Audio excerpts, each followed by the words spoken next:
Assalamualaikum warahmatullahi wabarakatuh. Salam dan bahagia. Saya Rosiana Nuraini, calon guru penggerak Angkatan 8 dari SD Negeri 3 Gelang, Banjarnegara, Jawa Tengah. Saya akan menyampaikan tugas ruang kolaborasi pada modul 2.3, yaitu tentang coaching untuk supervisi akademik. Namun sebelumnya, apa itu coaching? Ya, coaching adalah proses mengantarkan seseorang dari situasi dia saat ini ke situasi ideal yang diinginkan di masa depan. Pada proses coaching, terdapat dua peran, yaitu coach dan juga coachee.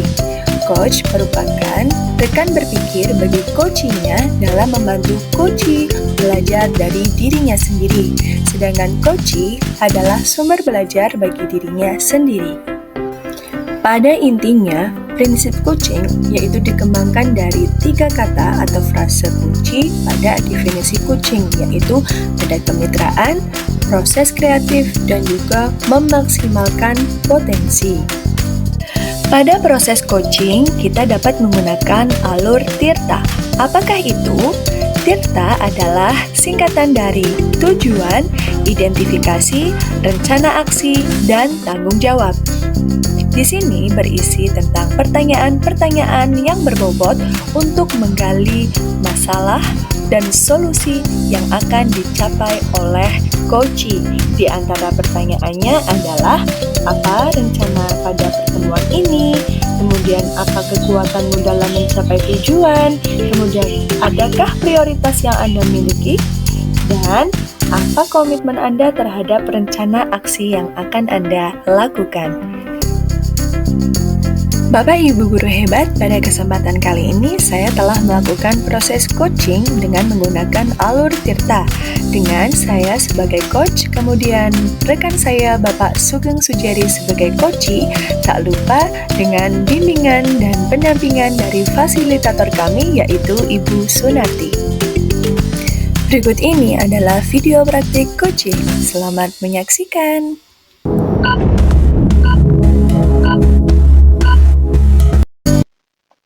Assalamualaikum warahmatullahi wabarakatuh, Bu Rosiana. Waalaikumsalam warahmatullahi wabarakatuh, Pak Sugeng. Selamat siang.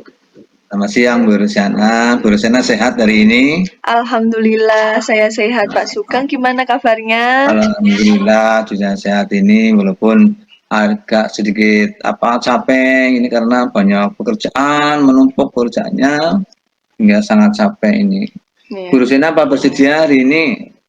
Saya minta waktu luang sebentar untuk kita ngobrol-ngobrol karena ini saya ada masalah, jadi harus ada teman ngobrol. Iya, gitu. Bu Rosiana bersedia? Insya Allah saya bersedia. Saya juga senang Pak Sugeng mau berkenan juga menceritakan permasalahannya dengan saya. Semoga Pak Sugeng juga senang ya Pak, supaya saya bisa membantu. Pak Sugeng, dari obrolan ini, apa kira-kira yang Pak Sugeng ingin dapatkan, Pak? Ya, nanti saya ingin mendapatkan solusi yang terbaik dari permasalahan yang saya hadapi itu, sehingga nanti kedepannya bisa lebih baik lagi, begitu Bu. Iya Pak, mudah-mudahan nanti kita bisa cari solusinya ya Pak. Nah, kalau boleh tahu ini Pak, apa nih yang sedang Pak Sugeng rasakan saat ini? Ini saya ada permasalahan, jadi pekerjaan saya itu menumpuk pekerjaan tambahan sebagai bendahara BOP, juga ini sangat menyita waktu. Kemudian juga tambahan lain wali kelas juga minta waktu. Kemudian tugas pokok saya sebagai guru mengajar. Nih juga kadang-kadang agak terbengkalai karena lebih banyak mengerjakan menangani pekerjaan-pekerjaan sebagai bendahara BOP. Karena bendahara BOP itu ternyata sangat menyita waktu, tenaga dan pikiran. Karena harus membuat RKAS, membuat pembukuan, BKU, perpajakan, biar pajak, siplak, aduh Banyak ya Pak. banyak banget ya. Akhirnya malah ini pekerjaan pokok saya sebagai guru malah kadang-kadang jadi nomor 2. Saya sering membuat tugas kepada anak-anak sehingga saya rasa ini kurang kurang maksimal ini saya sebagai guru, sebagai pengajar. Oh, Kurang seimbang lah, tidak seimbang antara saya sebagai tugas pokok, saya sebagai pengajar, guru, dan sebagai diberi tugas tambahan sebagai bendahara. Biasanya begitu permasalahannya, sangat capek. Sangat capek, sangat lelah pikiran, tenaga. iya, iya. Iya, capek ya Pak ya. Soalnya ya Pak Sugeng satu orang tetapi pekerjaannya banyak, ada pekerjaan tambahan sebagai bendahara BOP, ada juga sebagai wali kelas, juga sebagai tugas guru PKN ya Pak ya Pak Sugeng ya. PKN, ya. Iya, pasti ya saya bisa membayangkan apa yang Pak Sugeng rasakan, pasti capek sekali ya Pak ya. Iya. Kalau boleh tahu Pak Sugeng itu sudah menjadi bendahara BOP-nya udah berapa lama ya Pak Sugeng? Nah, sudah 4 tahun ini. 4 tahun Dalam ini. 4 tahun tidak ada yang menggantikan. Oh. Ya, saya sudah ini ke sana-sana ke kepala sekolah dan lain sebagainya minta gantian gitulah supaya ada regenerasi begitu, saling merasakan dan gitulah. Tapi sampai sekarang belum ada yang ganti. Belum ada yang ganti. Iya, belum ada yang mau. Berarti Pak Sugeng masih dipercaya itu Pak. Ya, amin, masih amin. dipercaya, iya. Itu jabatannya memang 4 tahun itu nggak ada rentang waktu periodenya seperti itu Pak? Tidak ada. Itu ya tergantung kepala sekolah. Kalau kepala sekolah masih percaya ya sampai kapanpun masih dipakai gitu ya Pak? Iya, sebagai bendahara, tidak ada masa periode nggak ada. Dari lelahnya sampai ke itulah, sampai kepala sekolah masih menginginkan ya menginginkan. Iya. Iya, berarti ya Pak Sugeng memang hebat, sudah dipercaya sama Pak Kepala Sekolah menjalankan tugas sebagai bendahara BOP ini. Nah, selama menjadi bendahara BOP itu ada nggak Pak kendala yang dihadapi oleh Pak Sugeng? Kendala banyak sekali. Yang pertama dari segi waktunya kadang-kadang tagihan itu mendadak. Hari ini ada tagihan mengumpulkan PKU, mengumpulkan pajak dan sebagainya. Besok harus dikumpulkan gitu. Jadi maraton, kerjanya maraton.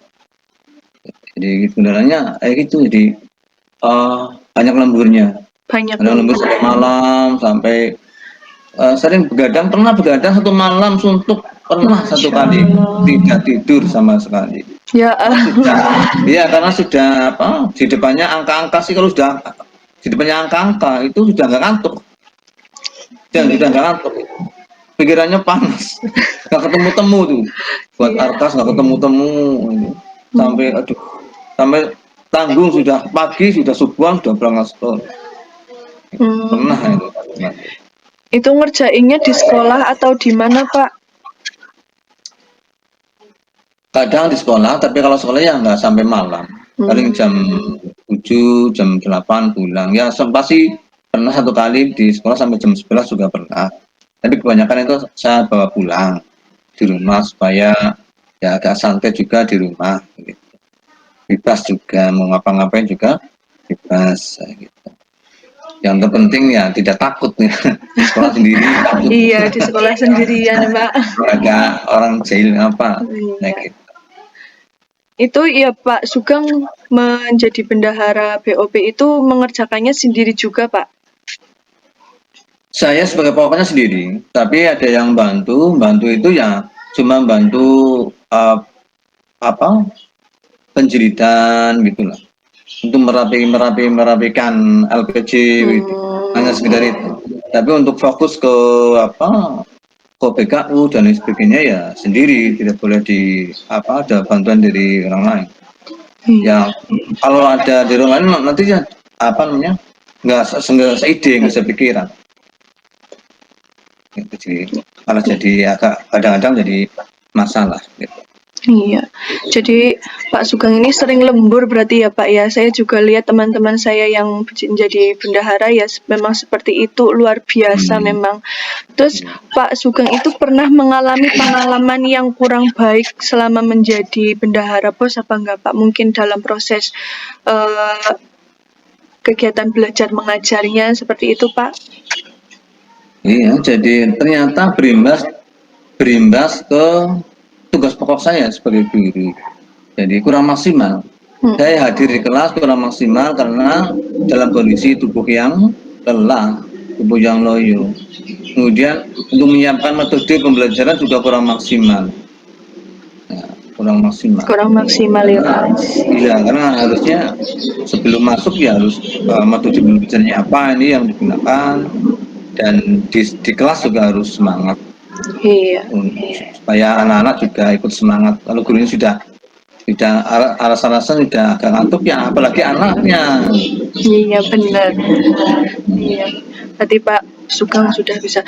Pernah apa enggak Pak ada protes atau mungkin dari anak-anak itu responnya seperti apa ketika Pak Sugeng itu tidak masuk kelas? Protes ya, WA. Di WA itu sering masuk. Kalau saya agak terlambat juga sudah masuk WA dari kelas yang bersangkutan. Pak Sugeng masuk di kelas 12 MIPA 5. Pak Sugeng masuk di kelas 12 MIPA 6. Lalu masuk di WA itu. Kalau ada tugas, sih sudah jelas ada tugas, cara itu sudah bisa. Kalau belum ada tugas apa, itu selalu di WA. Di WA dicari gitu ke anak. Iya, tetap ada yang mencari Pak Sugeng gitu ya. Iya. Jadi Pak Sugeng itu ya terkendala menjadi bendahara pos BOP itu waktunya sangat terkuras, selain waktu juga tenaga, pikiran ya Pak ya. Kemudian juga di kelas menjadi terhambat. Kemudian dari Pak Sugeng sendiri ada nggak cara-cara yang ingin Pak Sugeng lakukan untuk mengatasi hal-hal tersebut Pak? Ya. Saya itu jadi apa ya, menggunakan waktu, memanfaatkan waktu lah dengan seefektif mungkin. Saya berusaha nantinya harus bisa memanfaatkan waktu dengan baik-baiknya. Waktu jeda, waktu istirahat, biasanya jam 1-2 ngajar, jam 3-4 kosong. Nah itu yang kosong itu saya gunakan untuk mengerjakan pekerjaan-pekerjaan, baik itu pekerjaan BOP ataupun pekerjaan-pekerjaan sebagai guru, mengoreksi pekerjaan siswa atau membuat RPP atau yang lain. Jadi saya harus pintar-pintar membuat menggunakan waktu dengan sebaik-baiknya. Kemudian juga ini saya harus berani ini sudah resiko saya sebagai guru yang ditugasi tugas tambahan, jadi saya harus berani lembur gitu. Lembur, baik lembur di sekolah maupun lembur di rumah ya dinikmati. Dinikmatinya lah, kalau ngeresula itu malah 2 kali lipat.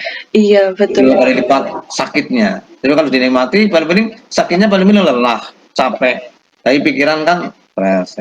Jadi tidak 2 kali.